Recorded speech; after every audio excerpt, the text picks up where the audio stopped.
नमस्कार दोस्तों, मेरे YouTube चैनल TVS पामिस्ट्री में आप सभी का बहुत बहुत स्वागत है। दोस्तों, यह एक 20 वर्षीय नवयुवक का हाथ है। इनके हाथ को देखकर आज हमें जानने का प्रयास करेंगे कि हस्तरेखा विज्ञान इनकी हस्तरेखाओं के बारे में क्या क्या कहता है। तो शुरू करते हैं इनके हथेली के साइज से। इनकी हथेली का साइज एक स्क्वायर हैंड है। ऐसे हाथ वाले लोग मेहनती नेचर के होते हैं। हाथ का रंग भी गुलाबी है, तो लाइफ में ऐसा कलर तरक्की भी देता है। अब देखते हैं इनके सभी उंगलियों को। सबसे पहले इनकी बुथ फिंगर देखते हैं। बुथ फिंगर की लंबाई अच्छी खासी है। जब भी ऐसी बुथ फिंगर होती है तो ऐसे लोग आकर्षक व्यक्तित्व के होते हैं। भाषा शैली ऐसे लोगों की अच्छी होती है। याददाश्त भी ऐसे लोगों की अच्छी होती है। मिलनसार प्रवृत्ति के होते हैं जब इस तरह से फिंगर सट कर चलती है सूर्य फिंगर से। सूर्य फिंगर की लंबाई भी अच्छी खासी है, बल्कि ऐसा भी कह सकते हैं कि ज़्यादा है। इतनी ज़्यादा सूर्य फिंगर की लंबाई भी अच्छी नहीं मानी जाती है। हिम्मत, मेहनत, साहस को बहुत बढ़ा देती है इस तरह की सन फिंगर। और कई बार जल्दबाजी के चलते ऐसे लोग गलत फैसले भी लाइफ में ले लेते हैं। अब अगर इनकी सनी फिंगर को देखते हैं तो सनी फिंगर की लंबाई और मोटाई भी अच्छी है। शनि की तरफ से बहुत अधिक प्रतिकूलता मिलने की संभावना मुझे दिखाई नहीं पड़ती है, लेकिन एक बात मैं अवश्य कहना चाहूँगा कि इनकी जो शनि फिंगर है नीचे से पतली होकर चल रही है। तो इस फिंगर पर इनको एक लोहे का रिंग अगर पहन लें तो लाइफ में सकारात्मकता बढ़ जाएगी। वहीं ये जो इनकी सन फिंगर है, इस पर भी अगर एक तांबे का रिंग पहन लेते हैं तो उससे भी सकारात्मकता आएगी। इनका एक क्वेश्चन भी था कि हाथ में पैसा नहीं टिकता है, तो ये समस्या भी इनकी काफ़ी हद तक दूर हो सकती है, क्योंकि यही दो कारण हैं। ये उंगली पतली होने की वजह से यहाँ पर गैप भी बन रही है। ये तो लोहे का रिंग और तांबे का रिंग, इस फिंगर पर लोहे का रिंग, इस फिंगर पर तांबे का रिंग पहनेंगे तो समस्या काफ़ी हद तक दूर हो सकती है। अब देखेंगे इनकी इंडेक्स फिंगर। लंबाई बहुत ज़्यादा नहीं है, लीडरशिप क्वालिटी की कमी रहेगी ऐसे लोगों के भीतर जब भी लंबाई गुरु फिंगर की कम हो जाती है। धार्मिक भी कहीं ना कहीं अवश्य होते हैं ऐसे लोग, क्योंकि इनके गुरु पर्वत पर उभार अच्छा खासा है। कोई स्पष्ट लाइनें नहीं चल रही हैं, तो गुरु के शुभ प्रभाव में थोड़ी कमी भी देखने को अवश्य ही मिलेगी। तो अब इनके माउंट देखते हैं सभी। सबसे पहले बुध माउंट देखते हैं। बुध माउंट एक साधारण कह सकते हैं। बुध माउंट को कोई खड़ी रेखाएं स्पष्ट रूप से नहीं चल रही हैं, तो धन की कमी का सामना इस समय तो इन्हें अवश्य ही करना पड़ रहा होगा। और एज भी बहुत ज़्यादा नहीं है इनकी, तो इस विषय पर चिंता करने की अधिक आवश्यकता भी नहीं है। दोस्तों, मैं अपने सभी वीडियो में बताता आया हूँ कि हाथ की रेखाएं मनुष्य के सोच और कर्म के हिसाब से बनती और मिटती हैं। इनकी अगर बुध पर्वत की रेखाओं को देखा जाए तो विवाह रेखाएं दो पीछे से निकलती हुई दिखाई देती हैं। कोई इनमें नकारात्मकता मुझे दिखाई नहीं पड़ती है। जब भी इस तरह से दो विवाह रेखा होती है तो ऐसे लोगों की लाइफ में दो व्यक्तियों से वह मेल भी हो सकती है, मेल हो सकता है, फीमेल हो सकता है, अति आत्मीयता हो जाती है। क्योंकि इन लाइनों को रिलेशनशिप लाइनों से जोड़कर देखना उचित समझता हूँ मैं। विवाह रेखा है तो विवाह की ही रेखाएं हों ऐसा आवश्यक नहीं है, लेकिन ऐसा भी हो सकता है कि इनकी लाइफ में दो फीमेल आएँ और संबंध बहुत ज़्यादा इनसे ऐसा कह सकते हैं निगेटिव तो नहीं रहेंगे, लेकिन इनकी लाइफ में दो फीमेल आने के चांस भी हैं। ये संभावना है कि एक से प्रेम संबंध हो और बाद में दूसरी से इनका ब्याह हो जाए। कई बार ऐसा भी होता है कि रिश्ता होकर टूटता है एक बार और फिर दोबारा शादी होती है। इस तरह से भी इन रेखाओं को देखा जा सकता है। कई कारण होते हैं, लेकिन यह आवश्यक नहीं कि इन दो रेखाओं को देखकर यह कहा जाए कि दो विवाह होंगे। जैसा कि मैंने आप बताया कि लाइफ में दो व्यक्तियों से अति आत्मीय संबंध होते हैं ऐसी अवस्था में, या कोई प्रेम संबंध होकर टूटता है,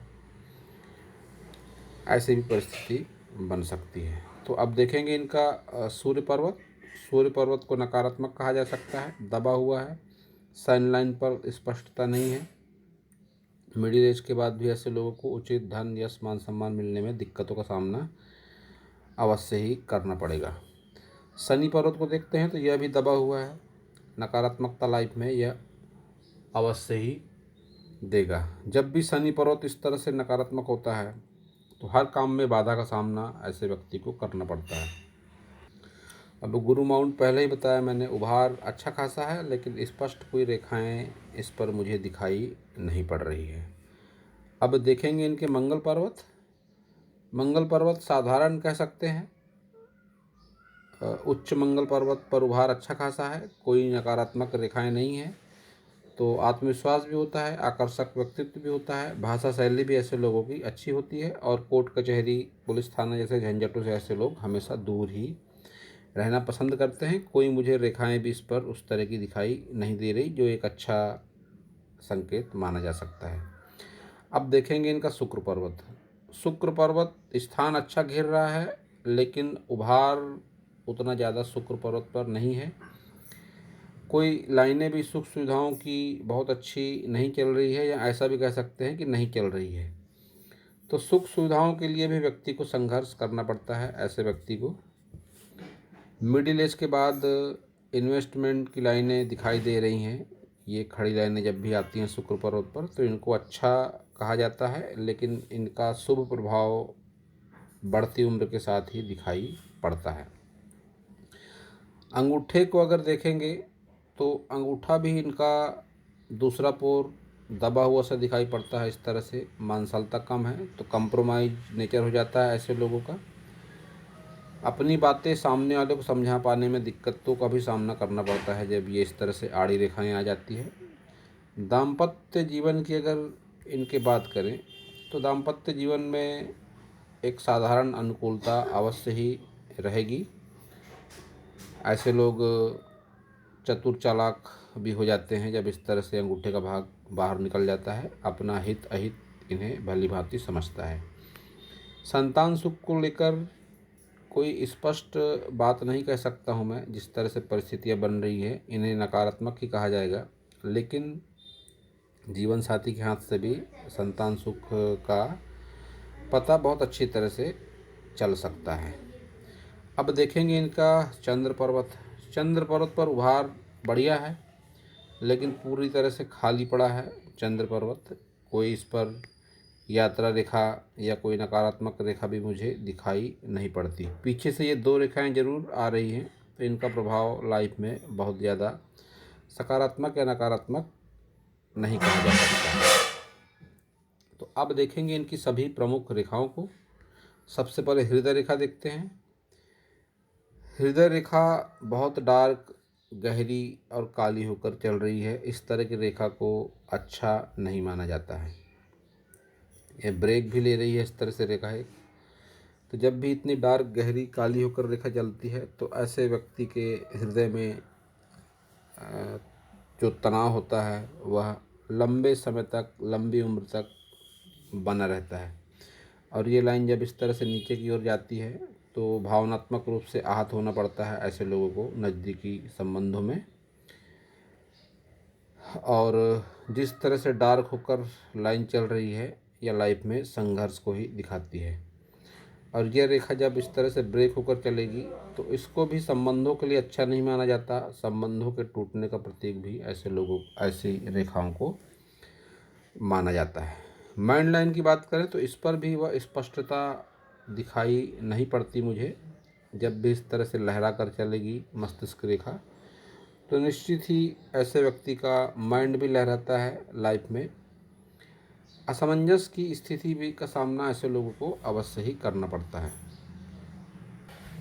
और साथ ही स्वास्थ्य संबंधी समस्या का सामना भी इस तरह की रेखाओं के होने पर करना पड़ता है व्यक्ति को। इनकी अगर मैं जीवन रेखा और मस्तिष्क रेखा को देखता हूँ तो 25 वर्ष से 33 वर्ष तक की आयु में इनके लाइफ का समय जो रहेगा विशेषकर संघर्ष में कह सकते हैं। जितनी ज़्यादा डार्कनेस है इस रेखा पर, तो 33 वर्ष की आयु तक संघर्ष इनके जीवन में ज़्यादा रहने की संभावना है।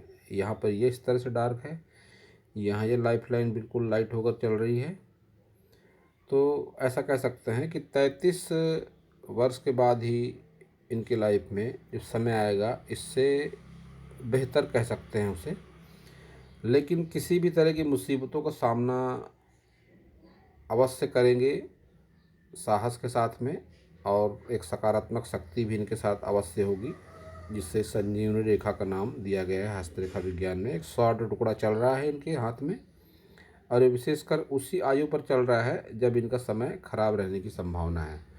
तो चिंता करने जैसी कोई विशेष बात नहीं है, लेकिन यह बात निश्चित है कि 33 वर्ष के बाद इनके लाइफ का अच्छा समय जरूर ही आएगा। केतु पर्वत पर मछली का साइन बन रहा है इनके हाथ में। पुश्तैनी जमीन जायदाद से लाभ अवश्य मिलता है ऐसे लोगों को, तो चिंता करने जैसी विशेष बात नहीं है, क्योंकि ये मिडिल एज के बाद एक्टिवेट होता है, और 33 वर्ष के बाद वैसे भी इनका अच्छा टाइम अवश्य ही आएगा। तो यह समय कह सकते हैं थोड़ा संघर्ष भरा अवश्य ही है, लेकिन बहुत ज़्यादा मन में नकारात्मक विचार लाने की आवश्यकता नहीं है। मैं इसलिए कह रहा हूँ, एक तो आयु इनकी अभी 20 वर्ष के आसपास है, रुपए पैसे को लेकर चिंतित हैं ये, तो मैं यही कहूँगा चिंता ना करें, अपने आप को पूजा पाठ, योगाभ्यास, सत्कर्मों की ओर अपना मन लगाएं। आपकी हाथ की रेखाओं में अवश्य ही सकारात्मक बदलाव आएगा। और मैं एक बात बता दूं, आपके हाथ में क्लियर एम का साइन बन रहा है, तो यह एम का साइन जब भी किसी के हाथ में बनता है तो ऐसे लोग भाग्यशाली व्यक्ति की श्रेणी में होते हैं। इनसे जुड़कर इनके लाइफ पार्टनर, इनके फ्रेंड, इनके रिलेटिव भी भाग्यशाली हो जाते हैं। यह बहुत कम हाथों में होता है एम का साइन, इनके हाथ में है तो अपने आप को भाग्यशाली ये मान सकते हैं। एक बात कही थी इन्होंने कि घर से दूर जाने की इच्छा नहीं है। इनकी भाग्य रेखा को अगर मैं देखता हूँ तो कहीं ना कहीं रुझान थोड़ा चंद्र पर्वत की ओर लगता है इनकी भाग्य रेखा का। तो ऐसा कह सकते हैं कि लाइफ में इनको घर से दूर जाना पड़े रोजी रोजगार के सिलसिले में, क्योंकि केतु पर्वत का भी सपोर्ट है इनकी भाग्य रेखा को, और उसी से निकलकर चंद्र पर्वत की ओर भी जाती हुई इनकी भाग्य रेखा लगती है। जब भी चंद्र पर्वत से भाग्य रेखा जाती है तो ऐसे लोगों को घर से दूर, ऐसे लोगों का भाग्य उदय होता है। शादी के बाद घर से दूर या किसी फीमेल के सहयोग से ही ऐसे लोगों का भाग्य का उदय होता है। भाग्य रेखा पर भी उतनी अधिक स्पष्टता नहीं है, हल्की होकर चल रही है लाइन, और शनि पर्वत तक पहुंचने में भी दिक्कत हो रही है। तो शनि पर्वत वैसे भी इनका निगेटिव है, तो शनि से संबंधित उपाय भी कर सकते हैं ये, लेकिन इस पर सबसे पहले तो एक लोहे का रिंग पहन लें, और सूर्य की नकारात्मकता को दूर करने के लिए इस पर तांबे का रिंग, जैसा मैंने पहले ही बताया, और सूर्य देव को जल भी अर्पित कर सकते हैं नियम से सुबह, तो उससे भी इनके लाइफ में अच्छे बेनिफिट अवश्य ही मिलेंगे। इनके हाथ में एक अच्छी खासी विद्या रेखा भी है। जब भी ऐसी रेखा किसी के हाथ में होती है तो ऐसे लोगों के पास में कोई ना कोई एक विद्या अवश्य होती है, आर्टिस्टिक क्वालिटी।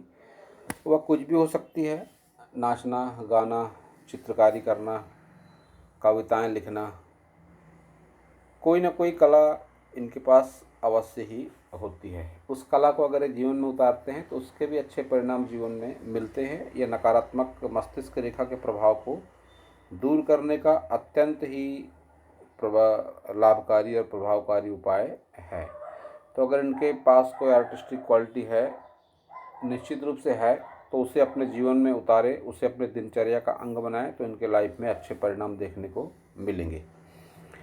अब एक बात मैं कहना चाहूँगा कि इस हाथ को देखकर और इनकी रेखाओं को देखकर मुझे ऐसी संभावना लगती है कि इनके हाथ में कालसर्प दोष निश्चित रूप से है।